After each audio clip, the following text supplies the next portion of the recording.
Health experts are warning Americans to keep their guard up against quickly spreading variants of the We coronavirus. sent Elise Haas to get answers from an infectious disease specialist at Harborview in Seattle on how to stop the spread.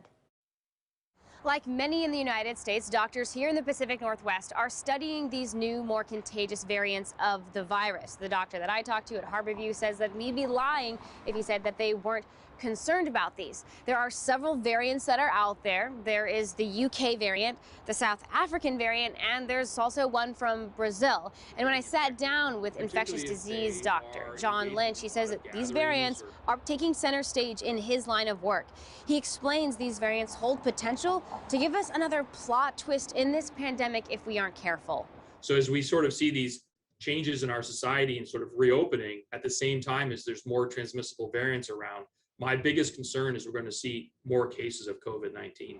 Dr. Lynch went on to explain that places like Washington State, for instance, have kept COVID more in control, which is good, but it also means that they have a high number of people who are uninfected, unvaccinated, and still prone to the disease. But ultimately, I think a big part of this is going to be vaccine access. If we can really ramp up vaccine access and implementation over the coming, 5 months, 6 months, I think we're going to see, a much, much more normal appearing life come this fall. One thing he couldn't stress enough is that the vaccines work against the variants, particularly the UK variant that is most dominant in the United States and in Washington State right now.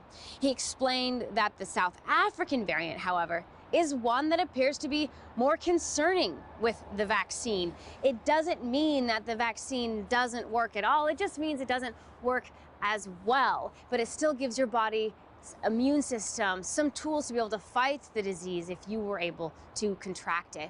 And he says that vaccines are such a fantastic tool, but that these variants definitely put pressure on all of us to get vaccinated as soon as possible and as soon as we are eligible. A little bit of a bright spot, however, is that we have come such a long way in our vaccine technology, especially with the mRNA vaccines that were developed by Pfizer and Moderna, because they're so able to easily switch and adjust, that they're actually already working on creating boosters that could better target these variants if need be. But in the meantime, hopefully we don't even get to that point. And he says if we stay the course and continue masking and distancing, we're going to be better off this fall.